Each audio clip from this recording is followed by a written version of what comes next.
오늘의 말씀 정읍감리교회 권우승 목사입니다.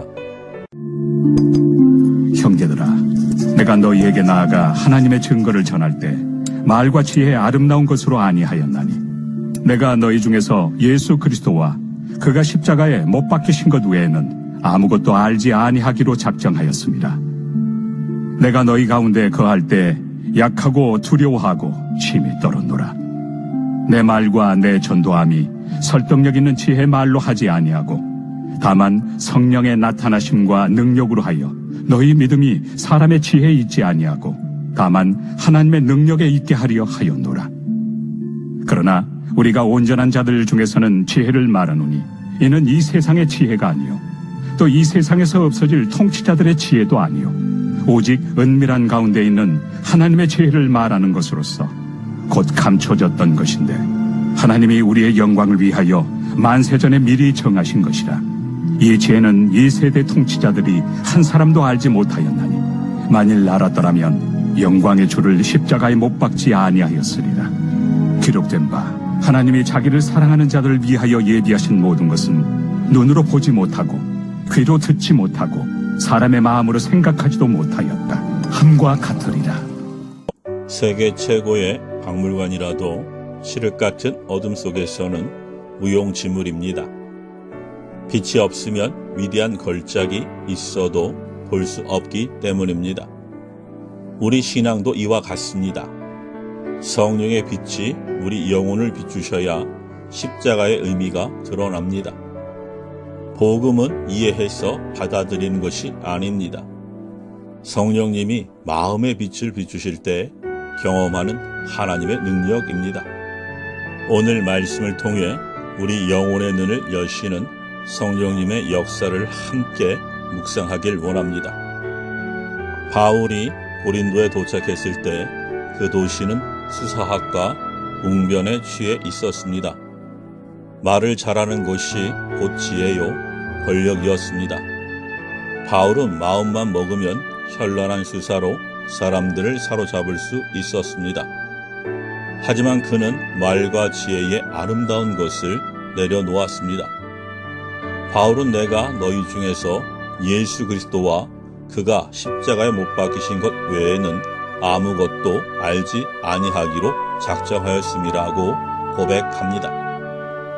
그는 자신의 말과 행동 때문에 십자가가 가려질까 두려워했습니다. 그래서 그는 약하고 두려워하며 심히 떨었다고 고백한 것입니다.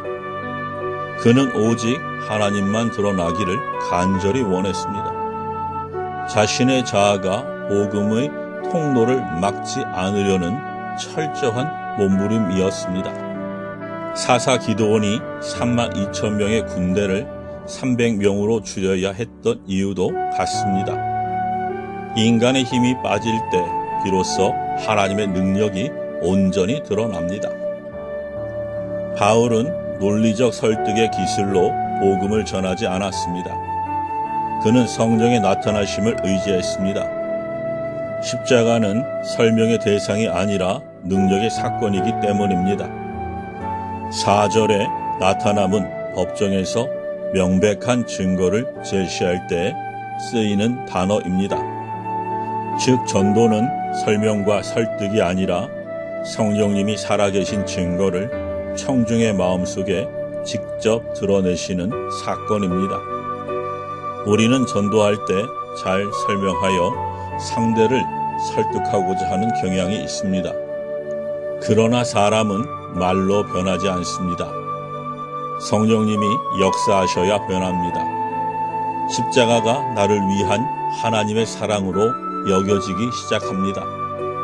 왜 하나님은 이런 방식을 택하셨을까요? 너희 마음이 사람의 지혜에 있지 아니하고 다만 하나님의 능력에 있게 하려 하였노라. 사람의 말로 세워진 믿음은 더 화려한 말 앞에서 흔들립니다. 그러나 성령님의 역사로 세워진 믿음은 결코 무너지거나 빼앗기지 않습니다. 본문의 절정인 9절은 놀라운 소망을 줍니다. 하나님이 자기를 사랑하는 자들을 위하여 예비하신 모든 것은 눈으로 보지 못하고 귀로 듣지 못하고 사람의 마음으로 생각하지도 못하였다 함과 같으니라. 이것은 성도들의 삶 속에 일어나는 성령의 사역, 즉 조명을 의미합니다. 하나님은 우리가 오감이나 이성으로는 도저히 배울 수 없는 하나님의 지혜를 성령으로 일깨우십니다. 세상 권력자들은 영적 소경이었기에 영광의 주를 십자가에 못 박았습니다. 그들은 십자가를 실패라고 보았지만 성령님의 조명을 받은 우리는 인류를 향한 하나님의 완전한 승리를 봅니다. 성령님은 우리 마음에 빛이 되셔서 성경의 기록이 생명의 말씀으로 살아 움직이게 하십니다. 이해할 수 없는 고난 속에서도 하나님은 이 모든 것을 통해 선을 이루신다는 믿음을 갖게 하십니다. 지치고 낙심될 때 성령님은 우리 눈을 열어 세상이 보지 못하는 하나님의 은혜와 인도하심을 보여주십니다. 사랑하는 성도 여러분, 밭에 감춰진 보화와 같은 복음을 누리는 것은 성령님이 빛을 비추어 주셔야 가능합니다. 찰스 스펄전이 설교단에 오를 때마다 나는 성령을 믿습니다 라고 고백했던 것처럼 우리도 날마다 성령을 의지해야 합니다. 하나님의 능력이 우리의 가정과 일터에 나타나기를 구해야 합니다. 그 능력이 우리의 삶을 붙들고 가득 채우기를 주님의 이름으로 축복합니다. 아멘.